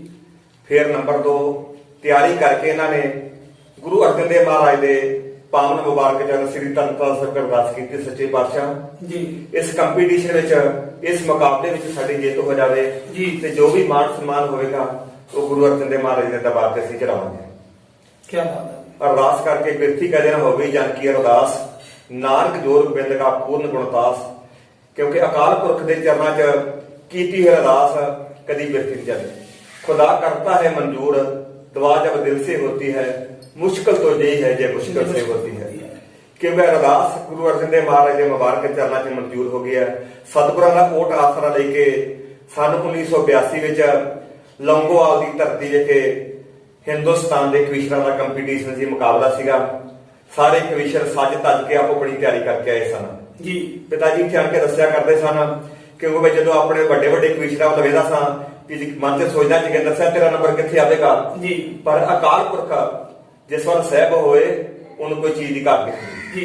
ਗੁਰੂ ਅਰਜਨ ਦੇਵ ਮਹਾਰਾਜ ਦਾ ਮੁਬਾਰਕ ਹੱਥ ਸੀਗਾ ਤੇ ਅਸੀਂ ਆਪਣਾ ਲਿਖੀ ਹੋਈ ਲਿਖਤਾ, ਕਿਉਂਕਿ ਅਹਿਮਦ ਸ਼ਾਹ ਅਬਦਾਲੀ ਜਦ ਮੱਸਾ ਰੰਗੜ ਹਰਿਮੰਦਰ ਸਾਹਿਬ ਦੇ ਕਿੱਦਾਂ ਚੜ ਕੇ ਆਉਂਦਾ ਹੈ ਤੇ ਗੁਰੂ ਕਾ ਖਾਲਸਾ ਭਾਈ ਸੁੱਖਾ ਸਿੰਘ, ਭਾਈ ਪ੍ਰਤਾਪ ਸਿੰਘ ਬਾੜੀ ਕੰਬੋਕਿਆਂ ਵਾਲੇ ਇਹ ਆਣ ਕੇ ਉਸ ਮੱਸੇ ਰੰਗੜ ਕੋਲੋਂ ਹਰਿਮੰਦਰ ਸਾਹਿਬ ਦਾ ਕਿੱਦਾਂ ਬਦਲਾ ਲੈਂਦੇ, ਇਹ ਪ੍ਰਸੰਗ ਜਿਹੜਾ ਉਹਨਾਂ ਨੇ ਬੋਲਿਆ ਸੀਗਾ, ਜਿਹਦੇ ਵਿੱਚੋਂ ਗੁਰੂ ਦੀ ਕਿਰਪਾ ਦੇ ਨਾਲ ਪਿਤਾ ਜੀ ਨੇ ਗੋਲਡ ਮੈਡਲ ਪ੍ਰਾਪਤ ਕੀਤਾ। ਉਹਦੇ ਵਿੱਚ ਅਸੀਂ 4 ਦਿਨ ਆਪ ਜੀ ਦੇ ਨਾਲ ਸਾਂਝੀਆਂ ਕਰਨਾ ਯਤਨ ਕਰਾਂਗੇ। ਸਿਰ ਵੱਢ ਕੇ ਮੱਸੇ ਦਾ ਛੱਡੇ ਜ਼ੋਰ ਦੀ ਸਿੰਘਾਂ ਜਕਾਰੇ, ਛੱਡ ਭੱਜ ਗਏ ਡਿਊਟੀਆਂ ਨੂੰ ਜਿਹੜੇ ਪਹਿਰੇਦਾਰ ਵਿਚਾਰੇ। ਉਹ ਕਿਸੇ ਦੱਸਿਆ ਬੇਗਮ ਨੂੰ ਤੇਰੇ ਮੰਦਰ ਸੁਖਾਂ ਦੇ ਟਹਿ ਗਏ, ਸਿਰ ਵੱਢ ਕੇ ਚੌਧਰੀ ਦਾ ਹੈ ਸਿੰਘ ਬੀਕਾਨੇਰ ਨੂੰ ਲੈ ਗਏ। ਵੇਖਣ ਨੂੰ ਭੋਲੇ ਸੀ ਉਹ ਤਾਂ ਨਿਕਲੇ ਬੜੇ ਹੁਸ਼ਿਆਰ, ਵੇਖਣ ਨੂੰ ਭੋਲੇ ਸੀ ਉਹ ਤਾਂ ਨਿਕਲੇ ਬੜੇ ਹੁਸ਼ਿਆਰ। ਗਾਂ ਲੰਘ ਗਏ ਅੰਦਰ ਨੂੰ ਦੱਸ ਕੇ ਪੱਟੀ ਦੇ ਲੰਬੜਦਾਰ। ਉਹ ਅਸੀਂ ਬੀਕਾਨੇਰ ਵਿੱਚ ਹਾਂ ਜਾਂਦੇ ਜਾਂਦੇ ਇਹ ਗੱਲ ਕਹਿ ਗਏ, ਸਿਰ ਵੱਢ ਕੇ ਚੌਧਰੀ ਦਾ ਹੈ ਸਿੰਘ ਬੀਕਾਨੇਰ ਨੂੰ ਲੈ ਗਏ। ਸਾਨੂੰ ਤਾਂ ਖਬਰ ਨਹੀਂ ਖਬਰੇ ਕਿਹੜੇ ਦੇਸ਼ ਚੋਂ ਆਏ, ਸਾਨੂੰ ਤਾਂ ਖਬਰ ਨਹੀਂ ਖਬਰੇ ਕਿਹੜੇ ਦੇਸ਼ ਚੋਂ ਆਏ। ਜਾਂ ਉਤਰੇ ਅਰਸ਼ਾਂ ਤੋਂ ਜਾਂ ਫਿਰ ਮਾਦ ਲੋਕ ਦੇ ਜਾਏ। ਉਹ ਚੜ ਉੱਪਰ ਘੋੜਿਆਂ ਦੇ ਰਸਤੇ ਸਰਹਾਲੀ ਦੇ ਪੈ ਗਏ, ਸਿਰ ਵੱਢ ਕੇ ਚੌਧਰੀ ਦਾ ਹੈ ਸਿੰਘ ਬੀਕਾਨੇਰ ਨੂੰ ਲੈ ਗਏ। ਨਾਲੋਂ ਲਾਚੀ ਬੇੜੀ ਦੇ ਖੋਲੇ ਜਦੋਂ ਆਣ ਕੇ ਘੋੜੇ, ਫੌਜਾਂ ਦੇ ਉੱਠਦਿਆਂ ਨੂੰ ਹੋ ਗਏ ਉਸੇ ਵਕਤ ਭਗੌੜੇ। ਅਸੀਂ ਬੀਕਾਨੇਰ ਵਿੱਚ ਹਾਂ, ਅਸੀਂ ਬੀਕਾਨੇਰ ਵਿੱਚ ਹਾਂ ਜਾਂਦੇ ਜਾਂਦੇ ਇਹ ਗੱਲ ਕਹਿ ਗਏ, ਸਿਰ ਵੱਢ ਕੇ ਚੌਧਰੀ ਦਾ ਹੈ ਸਿੰਘ ਬੀਕਾਨੇਰ ਨੂੰ ਲੈ ਗਏ। ਓ ਮੱਸੇ ਦੀ ਬੇਗਮ ਨੂੰ ਦੱਸਿਆ ਹਾਲ ਜਦੋਂ ਸੀ ਜਾ ਕੇ, ਮੱਸੇ ਦੀ ਬੇਗਮ ਨੂੰ ਦੱਸਿਆ ਹਾਲ ਜਦੋਂ ਸੀ ਜਾ ਕੇ। ਸੱਚ ਕਿਹਾ ਜੋਗਿੰਦਰ ਨੇ ਅੱਖੀ ਆਪ ਵੇਖ ਲੈ ਜਾ ਕੇ। ਉਹ ਜੋ ਬੁਰਜ ਸਿਆਸਾਂ ਦੇ ਸਾਰੇ ਧਰੇ ਧਰਾਏ ਰਹਿ ਗਏ, ਸਿਰ ਵੱਢ ਕੇ ਚੌਧਰੀ ਦਾ ਹੈ ਸਿੰਘ ਬੀਕਾਨੇਰ ਨੂੰ ਲੈ ਗਏ। ਦੇ ਕੇ ਤਰਵਾਸ ਮੱਸੇ ਦੇ ਭਰਾਵਾਂ ਨੂੰ, ਭੰਨ ਦਿੱਤਾ ਮੇਰੀਆਂ ਸਿੰਘਾਂ ਨੇ ਬਾਵਾਂ ਨੂੰ। ਉਹ ਕੀਤੀਆਂ ਦਾ ਬਦਲਾ ਹੁਣੇ ਚੁਕਾ ਦੂੰਗਾ, ਜੱਗ ਵਿੱਚੋਂ ਨਾਮ ਸਿੰਘਾਂ ਦਾ ਮਕਾ ਦੂੰਗਾ। ਕਹਿੰਦਾ ਹਾਂ ਕੁਰਾਨ ਦੀ ਕਸਮ ਖਾ ਕੇ ਤੇ ਛੱਡੂੰਗਾ ਅਲਖ ਸਿੰਘਾਂ ਦੀ ਮਕਾ ਕੇ ਤੇ। ਅੱਗੇ ਲਈ ਚੜੇ ਲੋਹੇ ਦੇ ਚਬਾ ਦੂੰਗਾ, ਜੱਗ ਵਿੱਚੋਂ ਨਾਮ ਸਿੰਘਾਂ ਦਾ ਮਕਾ ਦੂੰਗਾ। ਜਿਹੜਾ ਫੇਰਿਆ ਸਿੰਘਾਂ ਦੇ ਸਿਰਾਂ ਦੇ ਆਰੀ ਨੂੰ, ਛੱਡ ਤੂੰ ਲਾਹੌਰ ਦੀ ਮੈਂ ਸੂਬੇਦਾਰੀ ਨੂੰ। ਉਹ ਵੜਨੋ ਪੰਜਾਬ ਮੈਂ ਇਹਨਾਂ ਨੂੰ ਢਾ ਦੂੰਗਾ, ਜੱਗ ਵਿੱਚੋਂ ਨਾਮ ਸਿੰਘਾਂ ਦਾ ਮਕਾ ਦੂੰਗਾ। ਓ ਖੁਰਾ ਖੋਜ ਇਹਨਾਂ ਦਾ ਮਟਾ ਦੂੰ ਜੱਗ ਚੋਂ, ਖੁਰਾ ਖੋਜ ਇਹਨਾਂ ਦਾ ਮਟਾ ਦੂੰ ਜੱਗ ਚੋਂ। ਪੀ ਰਵਾਂਗਾ ਖੂਨ ਮੈਂ ਸਿੰਘਾਂ ਦੀ ਰਗ ਚੋਂ। ਉਹ ਜੋਗਿੰਦਰਾ ਤੁਖਮ ਮੈਂ ਇਹਨਾਂ ਦਾ ਡਾ ਦੂੰਗਾ, ਜੱਗ ਵਿੱਚੋਂ ਨਾਮ ਸਿੰਘਾਂ ਦਾ ਮਟਾ ਦੂੰਗਾ। ਅੱਛਾ ਜੀ ਮਾਤਾ ਜੀ, ਹੁਣੇ ਗਿਆਨੀ ਜੀ ਹੋਣਾ ਨੇ ਉਹ ਸ਼ਬਦ ਸਾਨੂੰ ਸੁਣਾਇਆ ਹੈ, ਜਿਸ ਸ਼ਬਦ ਦੇ ਨਾਲ ਉਹਨਾਂ ਨੂੰ 골ਡ ਮੈਡਲ ਨਾਲ ਸਨਮਾਨਿਤ ਕੀਤਾ ਗਿਆ। ਤੇ ਤੁਹਾਨੂੰ ਤਾਂ ਬੜੀ ਖੁਸ਼ੀ ਹੋਈ ਹੋਵੇਗੀ ਜਦੋਂ 골ਡ ਮੈਡਲ ਜਿੱਤ ਕੇ ਲੈ ਕੇ ਆਏ ਹੋਣਗੇ। ਹਾਂ, ਸਾਨੂੰ ਤਾਂ ਬੜੀ ਖੁਸ਼ੀ ਹੋਈ ਜਦੋਂ ਘਰ ਗੱਲਾਂ ਕਰਦੇ ਸੀ ਨਾ, ਆਂਦੇ ਕਿ ਜੋ ਮਿਲ ਗਿਆ ਨਾ ਭਗਤ ਨੂੰ ਉੱਥੇ ਚੜਾ ਲੈਣਾ ਵਾ, ਅਸੀਂ ਘਰ ਨਹੀਂ ਕੁਛ ਵੀ ਲਿਆਉਣਾ। ਕਿੱਥੇ ਜੀ? ਭਈ ਉੱਥੇ ਬਾਬੇ ਤਰਨਤਾਰਨ ਨੇ ਸੁੱਖ ਚੱਲੇ ਆ। ਅੱਛਾ ਜੀ। ਗੁਰੂ ਅਰਜਨ ਦੇਵ ਦੇ ਤੇ ਜੋ ਸਾਨੂੰ ਮਿਲ ਗਿਆ ਤਾਂ ਅਸੀਂ ਉੱਥੇ ਚੜਾਉਣਾ ਵਾ। ਠੀਕ ਹੈ ਜੀ। ਤੇ ਅਗਲੇ ਦਿਨ ਉਹਨਾਂ ਦੀ ਫਲੈਟ ਸੀ, ਉਦੋਂ ਜਾਇਆ ਨਾ ਕਿ ਉੱਥੇ ਹਨੇਰਾ ਹੋ ਗਿਆ। ਅੱਛਾ ਜੀ। ਜਾ ਕੇ ਘਰ ਆਣ ਜਾਂਦੇ ਆ ਵੀ ਤੈਨੂੰ ਦੇ ਜਾਂਦੇ ਆ ਤੇ ਤੂੰ ਚੜਾ ਦੀ। ਅੱਛਾ ਜੀ। ਮੈਂ ਕਿਹਾ ਵੀ ਤੁਹਾਨੂੰ ਮਿਲਿਆ, ਤੁਸੀਂ ਚੜਾ ਕੇ ਜਾਇਓ, ਜੀ ਤੁਸੀਂ ਇਹਨੂੰ ਰੱਖ ਜਾਓ, ਆਣ ਕੇ ਤੁਸੀਂ ਚੜਾ ਜਾਓ। ਜੀ। ਚਲੋ ਚਲੇ ਗਏ, ਉਹ ਬਾਹਰ ਚਲੇ ਗਏ। ਬਾਹਰ ਜਦੋਂ ਆਏ ਆ ਤੇ ਉਧਰੋਂ ਫਿਰ ਬਣਾ ਲਿਆ ਵੀ ਇਹ ਯਾਦਗਿਰੀ ਰੱਖਣੀ ਆ। ਅੱਛਾ ਜੀ। ਤੇ ਉਧਰੋਂ ਬਣਾ ਲਿਆ ਆ, ਬਣਾ ਕੇ 2.5 ਤੋਲਿਆਂ ਦਾ ਤੇ ਨਾਲ 52 ਰੁਪਇਆ ਤੇ ਗੁਰੂ ਅਰਜਨ ਦੇਵ ਦੇ ਤਰਨਤਾਰਨ ਚੜਾਇਆ। ਠੀਕ ਹੈ ਜੀ। ਉਹ ਜਾਨੀ ਕਿ ਉਹਨਾਂ ਦੀ ਸੁਖਣਾ ਸੀ ਹਾਂ। ਵੀ ਜਿਹੜਾ ਸਾਨੂੰ ਤੁਸੀਂ ਜਿਹੜੇ ਹਾਂਜੀ ਸਾਨੂੰ ਬੱਲੇ ਮਿਲੀ ਆ। ਹਾਂਜੀ ਵੀ ਗੁਰੂ ਅਰਜਨ ਦੇਵ ਜੀ ਮਹਾਰਾਜ ਦੇ ਕਦਮਾਂ 'ਚ ਰੱਖੀਏ। ਲੇਕਿਨ ਉਹ ਜਿਹੜੀ ਸੀ ਨਿਸ਼ਾਨੀ ਵਜੋਂ ਤੁਸੀਂ ਘਰ ਰੱਖ ਲਈ, ਹਾਂ। ਉਹਦੇ ਵਜ੍ਹਾ ਨਾਲ ਜਿਹੜਾ ਮੈਡਲ ਸੀਗਾ ਸੋਨੇ ਦਾ ਉਹ ਗੁਰੂ ਅਰਜਨ ਦੇਵ ਜੀ ਮਹਾਰਾਜ ਦੇ ਉੱਥੇ ਚੜਾਤਾ ਵੀ ਸਾਨੂੰ ਗੁਰੂ ਅਰਜਨ ਦੇਵ ਨੇ ਬੱਲੇ ਬੱਲੇ ਦਵਾਈ ਆ। ਠੀਕ ਹੈ ਜੀ। ਵੀ ਸਾਡੀ ਮਿਹਨਤ ਦਾ ਨਹੀਂ ਕੋਈ ਮੁੱਲ ਹੈਗਾ ਤੇ ਸਾਨੂੰ ਗੁਰੂ ਅਰਜਨ ਦੇਵ ਨੇ ਜੋ ਸਾਨੂੰ ਬੱਲੇ ਬੱਲੇ ਦਿੱਤੀ ਆ ਤੇ ਗੁਰੂ ਅਰਜਨ ਦੇਵ ਦੇ ਚੜਾਏ ਆ। ਠੀਕ ਹੈ। ਉਹਨਾਂ ਘਰ ਨਹੀਂ ਰੱਖਣ ਦੀ ਦਿੱਤੀ। ਹਾਂ। ਮਤਲਬ ਹੁਣ ਤੁਹਾਡੇ ਕੋਲ ਮੌਜੂਦ ਹੈ ਸਭ ਤੋਂ ਜਿਹੜਾ ਗੋਲਡ ਮੈਡਲ। ਹਾਂ। ਠੀਕ ਹੈ ਜੀ। ਉਹ ਉਹਨਾਂ ਨੇ ਚੜਾਤਾ ਨਾਲ 52 ਰੁਪਇਆ ਉੱਥੇ ਚੜਾ ਕੇ 52 ਦੀ ਬਜਾਏ ਉਹਨਾਂ 10,000 ਚੜਾ ਕੇ ਆਏ ਆ ਸਭ। ਆਂਦੇ ਵੀ ਵਿਆਜ ਪੈ ਗਿਆ ਗੁਰੂ ਮਹਾਰਾਜ ਦਾ। ਅੱਛਾ ਜੀ। ਆਹੋ। ਤੇ ਫਿਰ ਕਿੰਨੇ ਜਾਣੇ ਗਏ, ਕਿੰਨੇ ਜਾਣੇ ਜਾ ਕੇ ਚੜਾ ਕੇ ਬਹੁਤ ਮਹਾਰਾਜ ਨੇ ਸਾਡੀ ਬਹੁਤ ਬੱਲੇ ਬੱਲੇ ਦਵਾਈ ਆ। ਉਸੇ ਬੱਲੇ ਬੱਲੇ ਨਾਲ ਇੰਨਾ ਇਲਾਕੇ 'ਚ ਘੁੰਮਣ ਡਏ ਆ। ਨਹੀਂ ਅੱਜ ਤੁਹਾਡੇ ਬੱਚਿਆਂ ਦਾ ਵੀ ਬਹੁਤ ਮਾਣ ਸਤਿਕਾਰ ਆ ਜੀ। ਸਾਡੇ ਬੱਚਿਆਂ ਦਾ ਵੀ ਮਾਨ ਸਤਿਕਾਰ ਹੋਣ ਡਿਆ ਪੂਰਾ ਜੀ। ਗਾੜੀ ਚਲੋ ਸਾਡੀ ਆਗਿਆਕਾਰ ਚੱਲਣ ਡਏ ਮੇਰੇ ਤੇ ਮੈਨੂੰ ਇੰਨੀ ਬੜੀ ਖੁਸ਼ੀ ਹੈ। ਅੱਛਾ ਗਿਆਨੀ ਜੀ, ਤੁਸੀਂ ਸ਼ਬਦ ਗਾਇਬ ਕੀਤਾ ਗਿਆਨੀ ਕਿਰਪਾਲ ਸਿੰਘ ਜੀ ਔਰ ਗਿਆਨੀ ਸ਼ਰਮਜੀਤ ਸਿੰਘ ਜੀ, ਤੇ ਮੈਨੂੰ ਬਹੁਤ ਵਧੀਆ ਲੱਗਾ ਸੁਣ ਕੇ। ਤੇ ਮੈਂ ਤੁਹਾਡੇ ਕੋਲ ਪੁੱਛਣਾ ਚਾਹਾਂਗਾ ਕਿ ਕੀ ਹੁਣ ਤੁਸੀਂ ਵੀ ਉਹਨਾਂ ਦੀ ਪਰੰਪਰਾ ਨੂੰ ਅੱਗੇ ਤੋੜ ਰਹੇ ਹੋ, ਜਥੇ ਦੇ ਤੌਰ ਤੇ ਕਿਵੇਂ ਤੁਸੀਂ ਕੰਮ ਕਰ ਰਹੇ ਹੋ? ਦੇਖੋ ਜੀ, ਇਹ ਚੀਜ਼ ਸਾਨੂੰ ਵਿਰਾਸਤ ਦੇ ਵਿੱਚ ਮਿਲੀ ਆ ਜੀ। ਖੂਨ ਦੇ ਵਿੱਚ ਸਾਡੇ ਰਚੀ ਸੀਗੀ। ਜੀ। ਪਿਤਾ ਜੀ ਦੇ ਜਾਣ ਤੋਂ ਬਾਅਦ ਜੀ। ਅਸੀਂ ਇਸ ਫੀਲਡ ਦੇ ਵਿੱਚ ਮਿਹਨਤ ਕੀਤੀ ਆ। ਜੀ। ਕਿਉਂਕਿ ਦਾਸ ਬਤੌਰ ਪਹਿਲਾਂ ਡਾਕਟਰੀ ਦਾ ਕੰਮ ਕਰਦਾ, ਹੁਣ ਵੀ ਕਰ ਰਿਹਾ। ਜੀ। ਪਰ ਮੈਂ ਇਹਨੂੰ ਪ੍ਰੋਫੈਸ਼ਨਲ ਤੌਰ ਤੇ ਆਪਣਾ ਕਿੱਤਾ ਬਣਾਇਆ। ਮਿਹਨਤ ਕਰੀਦੀ, ਬੇਸ਼ੱਕ ਲਾਕਡਾਊਨ ਲੱਗਾ ਤੇ ਮੈਂ ਕਿਤਾਬਾਂ ਲਾ ਕੇ ਘਰ ਵਿੱਚ ਸਟੱਡੀ ਦੀ ਕਰੀਦੀ ਆ। ਜੀ। ਤੇ ਬਤੌਰ ਕੋਈ ਜਥਾ ਚਲਾ ਰਿਹਾ। ਛੋਟਾ ਵੀਰ ਕਵਲਜੀਤ ਸਿੰਘ ਸ਼੍ਰੋਮਣੀ ਕਮੇਟੀ ਸਰਵਿਸ ਕਰ ਰਿਹਾ। ਅੱਛਾ ਜੀ ਗਿਆਨੀ ਜੀ, ਮੈਂ ਤੁਹਾਡੇ ਦੋਨਾਂ ਭਰਾਵਾਂ ਕੋਲੋਂ ਇਹ ਗੱਲ ਪੁੱਛਣੀ ਚਾਹਾਂਗਾ ਕਿ ਤੁਸੀਂ ਤਾਂ ਹੈ ਨਾ ਡਾਕਟਰੀ ਵੀ ਨਾਲ ਕਰਦੇ ਹੋ ਤੇ ਤੁਸੀਂ ਕਵਲਜੀਤ ਸਿੰਘ ਜੀ ਕਰ ਰਹੇ ਹੋ ਇਹ ਨਾਲ ਸ਼੍ਰੋਮਣੀ ਕਮੇਟੀ ਦੇ ਵਿੱਚ ਵੀ ਨੌਕਰੀ। ਇਹ ਕਮਿਸ਼ਨਰੀ ਵੀ ਤੁਹਾਡੇ ਨਾਲ ਨਾਲ ਕੀ ਜਿਹੜੀ ਕਮਿਸ਼ਨਰੀ ਹੈ ਉਹ ਤੁਸੀਂ ਤੁਹਾਡਾ ਖੁਦ ਦਾ ਫੈਸਲਾ ਸੀ ਕਿ ਜਾਂ ਗਿਆਨੀ ਜੀ ਉਹਨਾਂ ਦੀ ਪ੍ਰੇਰਣਾ ਸੀ ਤੁਹਾਨੂੰ? ਨਹੀਂ ਜੀ, ਗਿਆਨੀ ਜੀ ਉਹਨਾਂ ਦਾ ਨਹੀਂ ਸੀ ਕੋਈ, ਇਹ ਸਾਡਾ ਖੁਦ ਦਾ ਫੈਸਲਾ ਸੀ। ਕਿਉਂਕਿ ਅਸੀਂ ਵੇਖਦੇ ਹਾਂ ਕਿ ਸਾਡੇ ਪਿਤਾ ਜੀ ਬਾਹਰ ਸਟੇਟਾਂ ਜਾ ਕੇ ਬੜਾ ਨਾਮ ਨਾ ਖੱਟਦੇ ਸੀ ਜੀ। ਤੇ ਵੇਖ ਵੇਖ ਕੇ ਸਾਨੂੰ ਇਹ ਰੰਗਤ ਲੱਗ ਗਈ। ਜੀ। 2006 ਦੇ ਵਿੱਚ ਉਹਨਾਂ ਨੇ ਮੈਨੂੰ ਬਤੌਰ ਜਥੇਦਾਰ ਧਰਮ ਪ੍ਰਚਾਰ ਕਮੇਟੀ ਵਿੱਚ ਸਿਲੈਕਟ ਕਰਵਾਇਆ। ਜੀ। ਅੱਛਾ ਗਿਆਨੀ ਜੀ, ਤੁਸੀਂ ਤਾਂ ਦੋਨੋਂ ਬੇਟੇ ਹੋ ਗਏ ਹੈ ਨਾ ਉਹਨਾਂ ਦੇ ਕਮਿਸ਼ਨਰੀ ਲੈਣ ਵਿੱਚ, ਉਹਨਾਂ ਦੀ ਪਰੰਪਰਾ ਨੂੰ ਅੱਗੇ ਤੋਰਿਆ ਹੈ ਨਾ। ਤੇ ਕਈ ਵਾਰ ਐਸੇ ਮਹਾਨ ਵਿਦਵਾਨ ਦੇ ਕਈ ਸ਼ਾਗਿਰਦ ਵੀ ਐਸਾ ਪੈਦਾ ਕੀਤੇ ਹੁੰਦੇ ਨੇ ਹੈ ਨਾ, ਤੇ ਉਹਨਾਂ ਸ਼ਾਗਿਰਦਾਂ ਵਿੱਚੋਂ ਕੋਈ ਤੁਸੀਂ ਸਾਨੂੰ ਸੰਗਤਾਂ ਦੇ ਨਾਲ ਵਿਚਾਰ ਰੱਖੋ ਵੀ ਕੋਈ ਉਹਨਾਂ ਵਿੱਚੋਂ ਜਿਨ੍ਹਾਂ ਨੇ ਹੁਣ ਤੱਕ ਕਾਫੀ ਨਾਮ ਨਾ ਕੱਟਿਆ ਹੋਵੇ, ਉਹਨਾਂ ਦੇ ਸ਼ਾਗਿਰਦ ਕਿੰਨੇ ਕੁ ਹੋਏ ਨੇ? ਜਿਹਦੀ ਜਥੇਦਾਰ ਦੀ ਸ਼ਾਗਿਰਦਾਂ ਦੀ ਗੱਲ ਕਰੀਏ ਤੇ ਸਭ ਤੋਂ ਬਹੁਤ ਹੀ ਵਧੀਆ ਸ਼ਾਗਿਰਦ ਮੇਰੇ ਬਹੁਤ ਹੀ ਸਤਿਕਾਰਯੋਗ ਵੱਡੇ ਭਾਜੀ ਸਰਦਾਰ ਸਰਜੀਤ ਸਿੰਘ ਜੀ ਬੂਹ ਵਾਲੇ, ਸਰਦਾਰ ਵਿਸਾਲ ਸਿੰਘ ਜੀ ਬੂਹ ਵਾਲੇ, ਔਰ ਬਹੁਤ ਹੀ ਮਿਹਨਤੀ ਅਤੇ ਗੋਲਡ ਮੈਡਲ ਨਾਲ ਸਨਮਾਨਿਤ ਹੋਏ ਉਹਨਾਂ ਦੇ ਹੋਣਹਾਰ ਸ਼ਾਗਿਰਦ ਗਿਆਨੀ ਮਲਕੀਤ ਸਿੰਘ ਜੀ ਪਪਰਾਲੀ, ਜੋ ਇਸ ਵੇਲੇ ਭਾਈ ਨੱਥਾ ਭਾਈ ਅਬਦੁੱਲਾ ਢਾਡੀ ਸਭਾ ਦੇ ਕੇਂਦਰੀ ਦੇ ਪ੍ਰਧਾਨ ਨੇ, ਔਰ ਗਿਆਨੀ ਨਰਿੰਦਰ ਸਿੰਘ ਜੀ ਪਣਸੀ, ਉਹਨਾਂ ਦੇ ਛੋਟੇ ਭਾਈ ਗਿਆਨੀ ਅਮਰਜੀਤ ਸਿੰਘ ਜੀ ਕੋਮਲ ਢੱਡਿਆਂ ਵਾਲੇ। ਅੱਛਾ ਜੀ ਗਿਆਨੀ ਜੀ, ਜਦੋਂ ਐਸੇ ਵਿਦਵਾਨ ਪੈਦਾ ਹੁੰਦੇ ਨੇ ਹੈ ਨਾ, ਤੇ ਉਹਨਾਂ ਦੇ ਸੰਸਾਰ ਛੱਡਣ ਤੋਂ ਬਾਅਦ ਉਹਨਾਂ ਦੀਆਂ ਯਾਦਾਂ ਮਨਾਈਆਂ ਜਾਂਦੀਆਂ ਨੇ, ਕਵੀਸ਼ਰ ਦਰਬਾਰ ਕਰਵਾਏ ਜਾਂਦੇ ਨੇ, ਢਾਡੀ ਦਰਬਾਰ ਕਰਵਾਏ ਜਾਂਦੇ ਨੇ। ਕੀ ਕੋਈ ਐਸਾ ਗਿਆਨੀ ਜੀ ਉਹਨਾਂ ਦੇ ਨਾਮ ਤੇ ਵੀ ਕਵੀਸ਼ਰ ਦਰਬਾਰ ਜਾਂ ਕੋਈ ਉਪਰਾਲਾ ਹੋਇਆ ਹੈ? ਦੇਖੋ ਜੀ, ਸ਼੍ਰੀ ਤਰਨਤਾਰਨ ਸਾਹਿਬ ਦੀ ਤਪਾਨ ਪਵਿੱਤਰ ਧਰਤੀ ਤੇ ਤਕਰੀਬਨ 7-8 ਸਾਲ ਤੋਂ ਕਵੀਸ਼ਰੀ ਦਰਬਾਰ ਆਰੰਭੇ ਹੋਏ ਨੇ ਜੀ।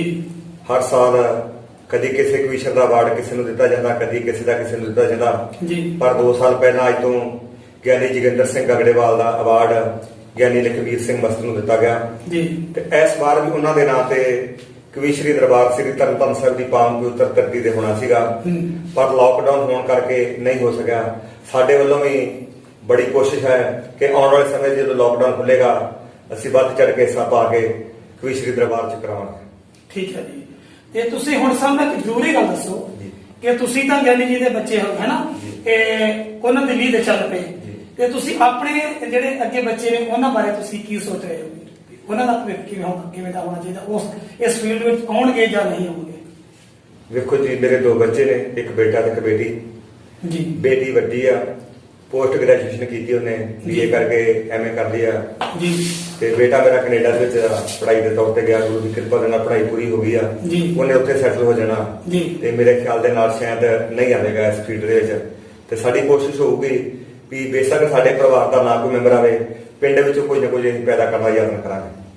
ਤੇ ਕੀ ਤੁਹਾਡਾ ਕੋਈ ਰਿਸ਼ਤੇਦਾਰੀ ਵਿੱਚੋਂ ਵੀ ਇਸ ਲੈਣ ਦੇ ਨਾਲ ਕੋਈ ਸੰਬੰਧ ਰੱਖਦਾ ਹੈ ਕਿ ਨਹੀਂ ਰੱਖਦਾ? ਨਹੀਂ ਜੀ, ਸਾਡੇ ਰਿਸ਼ਤੇਦਾਰ ਨੂੰ, ਸਾਡੇ ਵੱਡ ਵਡੇਰਿਆਂ ਚੋਂ ਕੋਈ ਇਸ ਰਿਸ਼ਤੇਦਾਰ ਨਹੀਂ ਇਸ ਫੀਲਡ ਦਾ ਤੁਲਕ ਰੱਖਦਾ ਸੀਗਾ। ਸਿਰਫ ਕੇਵਲ ਪਿਤਾ ਜੀ ਇਸ ਲੈਣ ਦੇ ਵਿੱਚ ਆਏ ਸੀਗੇ, ਉਹਨਾਂ ਤੋਂ ਬਾਅਦ ਸਾਨੂੰ ਲਾਗ ਲੱਗ ਗਿਆ, ਕਿਉਂਕਿ ਰੰਗ ਲਾਗਤ ਹੈ, ਗੁਰੂ ਦੀ ਕਿਰਪਾ ਦੇ ਨਾਲ ਰੰਗ ਲੱਗ ਗਿਆ, ਅਸੀਂ ਉਹਨਾਂ ਦੀ ਲੈਣ ਤੇ ਚੱਲ ਪਏ ਹਾਂ। ਮੈਨੂੰ ਇਸ ਗੱਲ ਦਾ ਬੜਾ ਫਖਰ ਹੁੰਦਾ ਜਦੋਂ ਅਸੀਂ ਕਿਤੇ ਦੀਵਾਨਾਂ ਤੇ ਜਾਈਦਾ ਨਾ, ਸਾਨੂੰ ਨਾ ਕਰਕੇ ਘੱਟ ਜਾਣਦੇ ਨੇ ਤੇ ਗਗੜੇਵਾਲ ਸਾਹਿਬ ਕਰਕੇ ਜ਼ਿਆਦਾ ਬੁਲਾਉਂਦੇ ਨੇ, ਕਿਉਂਕਿ 4 ਲੋਕ ਹੁੰਦੇ ਨੇ ਜਿਹੜਾ ਪਿੰਡ ਦਾ ਨਾਮ ਰੋਸ਼ਨ ਕਰਦੇ ਨੇ। ਪਿੰਡ ਦਾ ਚੰਗਾ ਪਹਿਲਵਾਨ ਹੋਵੇ, ਪਿੰਡ ਦਾ ਚੰਗਾ ਲੀਡਰ ਹੋਵੇ, ਪਿੰਡ ਦਾ ਚੰਗਾ ਕਵੀਸ਼ਰ ਹੋਵੇ, ਪਿੰਡ ਦਾ ਚੰਗਾ ਜਥੇਦਾਰ ਹੋਵੇ। ਇਹ 4 ਲੋਕ ਪਿੰਡ ਦਾ ਨਾਮ ਰੋਸ਼ਨ ਕਰਿਆ ਕਰਦੇ ਨੇ। ਉਹਨਾਂ ਦੇ ਵਿੱਚੋਂ ਪਿਤਾ ਜੀ ਗਿਆਨੀ ਜੋਗਿੰਦਰ ਸਿੰਘ ਗਗੜੇਵਾਲ ਨੇ, ਗਗੜੇਵਾਲ ਦਾ ਨਹੀਂ ਤੇ ਆਪਣੇ ਨਾਮ ਦੇ ਮਗਰ ਤਖਲਸ ਰੱਖ ਲੈਂਦੇ ਨੇ, ਕੋਈ ਤੂਫਾਨ, ਕੋਈ ਪਟਾਕਾ, ਕੋਈ ਚੰਗਿਆੜਾ, ਕੋਈ ਕੁਛ ਨਾ ਰੱਖਦੇ, ਪਰ ਪਿਤਾ ਜੀ ਨੇ ਕੇਵਲ ਆਪਣੇ ਪਿੰਡ ਦਾ ਨਾਮ ਰੱਖਿਆ ਸੀਗਾ। ਜਿੱਥੇ ਜਿੱਥੇ ਵੀ ਜਾਈਦਾ ਵਾ ਦੀਵਾਨਾਂ ਦੇ ਵਿੱਚ ਗਗੜੇਵਾਲ ਸਾਹਿਬ ਤੋਂ ਉਹਨਾਂ ਦੇ ਪਿੰਡ ਤੋਂ ਆਏ ਜੋ, ਤੇ ਉਹਨਾਂ ਬਾਰੇ ਦੱਸਿਆ, ਉਹਨਾਂ ਦੇ ਪਰਿਵਾਰ ਦੇ ਵਿੱਚੋਂ ਦੇ ਬੇਟੇ ਸੀ ਤੇ ਬੜੇ ਲੋਕ ਖੁਸ਼ ਹੁੰਦੇ ਨੇ। ਤੇ ਸਾਨੂੰ ਬੜਾ ਫਖਰ ਮਹਿਸੂਸ ਹੁੰਦਾ ਕਿਉਂਕਿ ਜਿੱਥੇ ਸਾਡੇ ਗੁਰੂਆਂ ਨੇ ਸਾਡੇ ਵਾਸਤੇ ਇੰਨੀਆਂ ਕੁਰਬਾਨੀਆਂ ਦਿੱਤੀਆਂ, ਤੇਗਾਂ ਮਾਰੀਆਂ, ਸ਼ਹਾਦਤਾਂ ਦੇ ਕੇ ਸਾਨੂੰ ਬੜੀ ਮਾਣ ਸਨਮਾਨ ਬਖਸ਼ਿਸ਼ ਕੀਤਾ, ਪਰ ਸਾਨੂੰ ਉੱਥੇ ਗੱਲ ਦਾ ਫਖਰ ਹੈ ਸਾਡੇ ਪਿਤਾ ਜੀ ਨੇ ਵੀ ਤਕਰੀਬਨ ਹਿੰਦੁਸਤਾਨ ਦੀ ਧਰਤੀ ਤੇ ਵਿਦੇਸ਼ਾਂ ਦੀ ਧਰਤੀ ਤੇ ਵੀ ਜੋਗਿੰਦਰ ਸਿੰਘ ਗਗੜੇਵਾਲ ਨੂੰ ਲੋਕ ਅਜੇ ਵੀ ਯਾਦ ਕਰਦੇ ਨੇ, ਕਿਉਂਕਿ ਇਹੋ ਜਿਹੀਆਂ ਰੂਹਾਂ ਸੰਸਾਰ ਤੇ ਬਾਰ-ਬਾਰ ਨਹੀਂ ਆਉਂਦੀਆਂ ਜੀ। ਜਿੱਥੇ ਕਵੀਸ਼ਰੀ ਤੌਰ ਤੇ ਉਹਨਾਂ ਆਪਣਾ ਨਾਮ ਕਮਾਇਆ, ਉੱਥੇ ਉਹਨਾਂ ਦੇ ਲੋਕਾਂ ਦੇ ਵਿੱਚ ਵਿਚਰ ਕੇ ਸਮਾਜਿਕ ਤੌਰ ਤੇ, ਆਰਥਿਕ ਤੌਰ ਤੇ ਬੜੀ ਲੋਕਾਂ ਦੀ ਉਹਨਾਂ ਹੈਲਪ ਵੀ ਕਰਦੇ, ਕਿਉਂਕਿ ਤੁਸੀਂ ਉਹਨਾਂ ਦੇ ਨਾਲ ਵਿਚਰੇ ਜੋ, ਕਿਉਂਕਿ ਇੱਕ ਉਹ ਦੇਵਤੇ ਸਮਾਜੀ ਉਹਨੂੰ ਕਹਿ ਦਿਆ ਜਾਏ ਕੋਈ ਹਥਕਥ ਨਹੀਂ ਗੀ, ਬੜੇ ਸਾਧੂ ਸੁਭਾਅ ਦੇ ਸਨ। ਕਈ ਵਾਰ ਨਹੀਂ ਤੇ ਬਹੁਤੇ ਬੁਲਾਰੇ ਜਦੋਂ ਦੀਵਾਨਾਂ ਵਿੱਚ ਜਾਂਦੇ ਨੇ ਤੇ ਟਾਈਮ ਤੋਂ ਕਾਲੀ ਕਰਦੇ ਨੇ, ਪਰ ਉਹਨਾਂ ਨੇ ਐ ਸ਼ਾਂਤ ਹੋ ਕੇ ਬੈਠੇ ਰਹਿਣਾ, ਕਿਉਂਕਿ ਉਹਨਾਂ ਨੂੰ ਆਪਣੀ ਫਖਰ ਤੇ ਆਪਣੇ ਆਪ ਤੇ ਮਾਣ ਸੀਗਾ, ਪ੍ਰਾਊਡ ਸੀਗਾ ਕਿ ਅਸੀਂ ਜਦੋਂ ਵੀ ਸਾਨੂੰ ਸਮਾਂ ਮਿਲ ਜਾਵੇ ਅਸੀਂ ਸੰਗਤ ਨੂੰ ਇਕੱਠਾ ਕਰ ਸਕਦੇ ਹਾਂ। ਇਹ ਗੱਲ ਮੈਂ 2-3 ਵਾਰ ਗਿਆਨੀ ਜੋਗਾ ਸਿੰਘ ਜੋਗੀ ਦੇ ਸ਼ਾਗਿਰਦ ਗਿਆਨੀ ਗੁਰਮੁਖ ਸਿੰਘ MA ਦੇ ਮੂੰਹ ਤੋਂ ਸ਼ਬਦ ਸੁਣੇ ਨੇ ਕਿ ਕੋਈ ਗਿਆਨੀ ਜੋਗਿੰਦਰ ਸਿੰਘ ਗਗੜੇਵਾਲ ਦੀ ਜਿਹੜੀ ਕਸ਼ਿਸ਼ ਸੀਗੀ ਉਹ 3 ਮਿੰਟ 'ਚ ਬੰਦੇ ਨੂੰ ਕੀਲ ਲਿਆ ਕਰਦਾ ਸੀਗਾ ਜੀ, ਕਿਉਂਕਿ ਏਡਾ ਪ੍ਰਭਾਵਸ਼ਾਲੀ ਉਹਦਾ ਪ੍ਰਚਾਰ ਸੀ, ਲੈਕਚਰ ਸੀਗਾ, ਕਿਉਂਕਿ ਮੌਕੇ ਦਾ ਸੀਨ ਉਸ ਚੀਜ਼ ਨੂੰ ਪੈਦਾ ਕਰ ਦਿੰਦਾ ਸੀ। ਇਹ ਹਾਰੀ ਸੀ ਬੰਦੇ ਵਿੱਚ ਇਹੋ ਜਿਹੀ ਯੋਗਤਾ ਨਹੀਂ ਹੁੰਦੀ ਜੋ ਗਿਆਨੀ ਜੋਗਿੰਦਰ ਸਿੰਘ ਗਗੜੇਵਾਲ ਵਿੱਚ ਸੀ। ਇੱਕ ਜੀ ਹੋਰ ਬੜੀ ਗੱਲ ਸੀ ਗਿਆਨੀ ਜੀ ਕਿ ਜਦੋਂ ਸੰਗਤ ਦੇ ਵਿੱਚ ਦੀ ਉਹ ਸਟੇਜ 'ਤੇ ਜਾਂਦੇ ਸੀ ਤੇ ਜਵਾਨ ਘੱਟ ਸੀ, ਅਸੀਂ ਦਰਸ਼ਨ ਕਰਦੇ ਰਹੇ ਹਾਂ ਜੀ, ਫਿਰ ਉਹਨਾਂ ਦੀ ਚੜ੍ਹਤ, ਉਹਨਾਂ ਦਾ ਜਜ਼ਬਾ ਜਿਹੜਾ ਉਹ ਵੀ ਇੱਕ ਸੰਗਤਾਂ ਦੇ ਬਹੁਤ ਪ੍ਰਭਾਵ ਹੁੰਦਾ ਸੀ। ਦੇਖੋ ਜੀ, ਇਹ ਕੁਦਰਤ ਵੱਲੋਂ ਹੁੰਦੀ ਆ। ਮੈਂ ਤੁਹਾਨੂੰ ਉਹਦਾ ਪਿਛੋਕੜ ਵੱਲ ਜਾਵਾਂ। ਮੇਰੇ ਪਿਤਾ ਜੀ ਤੋਂ ਵੱਡੀ ਮੇਰੀ ਭੂਆ ਜੀ, ਉਹ 5 ਸਾਲ ਵੱਡੇ ਸਨ। ਉਹਨਾਂ ਤੋਂ ਬਾਅਦ ਕਾਫੀ ਸਮਾਂ ਇਹਨਾਂ ਦੇ ਘਰ ਕੋਈ ਪਰਿਵਾਰਕ ਮੈਂਬਰ ਨਹੀਂ ਹੋਇਆ ਜੀ। ਮੇਰੇ ਦਾਦਾ ਜੀ ਮੈਨੂੰ ਦੱਸਿਆ ਕਰਦੇ ਸਨ, ਅਸੀਂ ਘਰ ਦੇ ਵਿੱਚ ਸਲਾਹ ਕੀਤੀ ਵੀ ਗੁਰੂਆਂ ਪੀਰਾਂ ਦੇ ਗੁਰੂ ਘਰ ਵੀ ਜਾ ਕੇ ਮੱਥਾ ਟੇਕਿਆ ਜੀ। ਪਾਕਿਸਤਾਨ ਦੇ ਵਿੱਚ ਰਹਿੰਦੇ ਸਨ, ਜ਼ਿਲ੍ਹਾ ਲਹਿਰਪੁਰ ਦੇ ਵਿੱਚ ਜੀ। ਉੱਥੇ ਸਾਨੂੰ ਕਹਿੰਦੇ ਸਾਡੇ ਇੱਕ ਫਕਰ ਦੇ ਫਕੀਰ ਦੀ ਦੱਸ ਪਈ ਜੀ। ਮੇਰੇ ਦਾਦਾ ਜੀ ਉਸ ਫਕੀਰ ਨੂੰ, ਫਕਰ ਨੂੰ ਮਿਲਣ ਵਾਸਤੇ ਚਲੇ ਗਏ ਜੀ। ਉਹ ਫਕਰ ਗਾੜੀ ਅੱਗੇ ਜਾ ਚੁੱਕਾ ਸੀਗਾ, ਉਹਦਾ ਚੇਲਾ ਉਹਦੀ ਕੁਟੀਆ ਦੇ ਵਿੱਚ ਬੈਠਾ ਸੀਗਾ ਜੀ। ਉਹਨੇ ਬਾਪੂ ਜੀ ਨੂੰ ਨਮਸਕਾਰ ਕਰਕੇ ਪਾ ਲਿਆ, ਕਹਿੰਦੇ ਸਰਦਾਰ ਜੀ, ਪੀਰ ਜੀ ਤਾਂ ਅੱਜ ਇੱਥੇ ਨਹੀਂ ਗਏ, ਪੀਰ ਜੀ ਨੇ ਅੱਜ ਤੁਹਾਨੂੰ ਮਿਲਣਗੇ, ਤੁਹਾਨੂੰ ਰਾਤ ਵੇਟ ਕਰਨੀ ਪਵੇਗੀ ਜੀ। ਕਿਉਂਕਿ ਬਾਪੂ ਸੱਚੀ ਨੀਤ ਨਾਲ ਗਿਆ ਸੀਗਾ ਕਿ ਮੈਂ ਅੱਜ ਪੀਰ ਜੀ ਨੂੰ ਮਿਲ ਕੇ ਆਉਣਾ ਜੀ। ਕੁਦਰਤ ਦਾ ਭਾਣਾ ਹੋਇਆ, ਪੀਰ ਜਿਹੜੀ ਜਗ੍ਹਾ ਤੇ ਗਿਆ ਸੀਗਾ ਉਹ ਖਿੱਚ ਪਈ ਉਹਦੇ ਮਨ ਦੇ ਵਿੱਚ ਜੀ। ਉਹ ਪੀਰ ਜਿਹੜੀ ਜਗ੍ਹਾ ਤੇ ਗਿਆ ਉੱਥੋਂ ਵਾਪਸ ਮੁੜਿਆ ਰਾਤ ਜੀ। ਬਾਪੂ ਜੀ ਨੇ ਉਹਨੂੰ ਵਿਸ਼ਰਾਮ ਕਰਨ ਵਾਸਤੇ, ਉਹਨਾਂ ਨੇ ਜਿਹੜਾ ਸੇਵਾਦਾਰ ਸੀਗਾ ਉਹਨਾਂ ਨੇ ਮੰਜਾ ਡਾਹਤਾ, ਬਿਸਤਰਾ ਡਾਹ ਦਿੱਤਾ। ਬਾਪੂ ਜੀ ਵਿਸ਼ਰਾਮ ਕਰ ਰਹੇ ਸਨ ਜੇ, ਅਜੇ ਤੇ ਘੰਟਾ ਕੁ ਲੰਮੇ ਪਿਆਰ ਹੋ ਗਿਆ ਸੀਗਾ ਤੇ ਮੈਨੂੰ ਉਹਦਾ ਪੀਰ ਦਾ ਚੇਲਾ ਕਹਿੰਦਾ ਸਰਦਾਰ ਜੀ, ਪੀਰ ਜੀ ਆ ਰਹੇ ਨੇ ਜੀ। ਆਂਦਾ ਪੀਰ ਜੀ ਆ ਗਿਆ, ਘੋੜੇ ਤੋਂ ਉਤਰ ਕੇ ਆਪਣੀ ਕੁਟੀਆ ਵਿੱਚ ਚਲ ਗਿਆ। ਕਹਿੰਦਾ ਕੋਈ ਬੰਦਾ ਮਿਲਣ ਵਾਸਤੇ ਆਇਆ? ਕਹਿੰਦਾ ਹਾਂਜੀ ਪੀਰ ਜੀ। ਆਂਦਾ ਰਾਤ ਨਹੀਂ ਮੇਰੇ ਕੋਲ ਆਇਆ। ਰਾਤ ਉਹਨੇ ਆਪਣਾ ਵਿਸ਼ਰਾਮ ਕੀਤਾ, ਸਵੇਰੇ ਆਪਣਾ ਇਸ਼ਨਾਨ ਪਾਨ ਕਰਕੇ ਮੇਰੇ ਕੋਲ ਆਇਆ। ਆਂਦਾ ਦੱਸੋ ਸਰਦਾਰ ਜੀ ਮੈਨੂੰ ਬੜਾ ਜ਼ਰੂਰੀ ਕੰਮ ਸੀਗਾ ਪਰ ਤੁਹਾਡੀ ਦਿਲ ਦੀ ਖਿੱਚ ਨੇ ਮੈਨੂੰ ਇੱਥੇ ਜ਼ਰੂਰ ਲੈ ਕੇ ਆਂਦਾ ਜੀ। ਤੇ ਬਾਪੂ ਜੀ ਕਹਿੰਦੇ ਪੀਰ ਜੀ ਅਸੀਂ ਤੁਹਾਡੀ ਬੜੀ ਸੁਭਾ ਸੁਣੀ ਆ ਤੇ ਸਾਡੀ ਬੇਟੀ ਹੈ 5-6 ਸਾਲ ਦੀ, ਉਹ ਤੋਂ ਬਾਅਦ ਸਾਡੇ ਘਰ ਕੋਈ ਔਲਾਦ ਨਹੀਂ ਜੀ। ਹੋਈ ਤੇ ਗੁਰੂ ਦੇ ਚਰਨਾਂ 'ਚ ਅਰਦਾਸ ਬੇਨਤੀ ਕਰੋ ਜੀ। ਤੇ ਪੀਰ ਨੇ ਅਕਾਲ ਪੁਰਖ ਨਿਰੰਕਾਰ ਦੇ ਚਰਨਾਂ 'ਚ ਅਰਦਾਸ ਬੇਨਤੀ ਕੀਤੀ। ਕਹਿੰਦੇ ਬਾਪੂ ਜੀ ਸਰਦਾਰ ਜੀ ਤੁਹਾਡੇ ਘਰ ਇਦਾਂ ਦਾ ਪੁੱਤਰ ਹੋਵੇਗਾ ਜੀ। ਜੋ ਤੁਹਾਡਾ ਨਾਮ ਰੋਸ਼ਨ ਕਰੇਗਾ, ਪਰ ਮੈਨੂੰ ਕੇਵਲ ਤੇ ਇੱਕ ਰੇਜਾ ਦੇ ਕੇ ਜ਼ਰੂਰ ਦਿਓ ਜੀ। ਬਾਪੂ ਜੀ ਸਾਡੇ ਕਹਿੰਦੇ ਵੀ ਉਦੋਂ ਜੋਗਿੰਦਰ ਸਿੰਘ ਦਾ ਜਨਮ ਹੋ ਗਿਆ, ਉਧਰੋਂ ਉਜਾੜਾ ਪੈ ਗਿਆ ਜਿਹਨੂੰ ਆਪਾਂ ਪਾਕਿਸਤਾਨ ਹਿੰਦੁਸਤਾਨ ਦੀ ਵੰਡ ਕਹਿ ਲੈਂਦੇ ਆ ਜੀ। ਕਿਉਂਕਿ ਪਿਤਾ ਦਾ ਜਨਮ 30 ਜੂਨ 1947 ਨੂੰ ਹੋਇਆ ਵਾ ਜੀ। ਠੀਕ ਹੈ ਜੀ। ਉਦੋਂ ਉਜਾੜਾ ਪੈ ਗਿਆ ਜੀ। ਫਿਰ ਸਾਰਾ ਪਰਿਵਾਰ ਇੱਥੇ ਆ ਗਿਆ ਵਾ। ਫਿਰ ਕੁਦਰਤ ਦਾ ਪਾਣਾ ਸਾਡੇ ਪਿਤਾ ਜੀ ਉੱਥੇ ਰਹਿ ਕੇ ਸਾਰਾ ਪਰਿਵਾਰ ਆ ਗਿਆ ਜੀ। ਪਿਤਾ ਜੀ ਇਕੱਲਾ ਬੱਚਾ ਛੋਟਾ ਸੀਗਾ, ਆਪੋ ਭੱਜ ਨੱਠ ਪੈ ਗਈ। ਫਿਰ ਸਾਡੇ ਲਾਗੋਂ ਇੱਕ ਭੂਆ ਜੀ ਭੂਆ ਰਣਧੀਰ ਕੌਰ ਹੈ ਜੀ। ਉਹ ਸਾਡੇ ਲਾਗੇ ਤਕਰੀਬਨ ਰਹਿੰਦੇ ਨੇ। ਉਹ ਭੱਜ ਕੇ ਕੀ ਕਹਿੰਦੀ ਜੋਗਿੰਦਰ ਨਹੀਂ ਸੀਗਾ ਜੀ। ਉਹ ਭੱਜ ਕੇ ਜਾ ਕੇ ਉਹਨੂੰ ਘਰੋਂ ਜਾ ਕੇ ਤਕਰੀਬਨ ਅੱਧਾ ਕਿਲੋਮੀਟਰ ਪਿੰਡ ਛੱਡ ਕੇ ਆ ਗਏ ਸੀਗੇ। ਭੱਜ ਕੇ ਜਾ ਕੇ ਤੇ ਮੇਰੇ ਪਿਤਾ ਜੀ ਨੂੰ ਚੁੱਕ ਕੇ ਲਏ ਤੇ ਜਿਨ੍ਹਾਂ ਨੇ ਆਣ ਕੇ ਹੁਣ ਇਸ ਸੰਸਾਰ ਦੇ ਨਾਮ ਰੋਸ਼ਨ ਕੀਤਾ। ਇੱਕ ਮੈਨੂੰ ਗੱਲ ਹੋਰ ਯਾਦ ਆ ਗਈ ਆ। ਇੱਕ ਵਾਰੀ ਬਾਪੂ ਜੀ ਸਾਡੇ ਭੂਆ ਜੀ ਦੇ ਕੋਲ ਪਿੰਡ ਮਾਲੋਗੇ ਤੋਂ ਵਾਪਸ ਆ ਰਹੇ ਸਨ।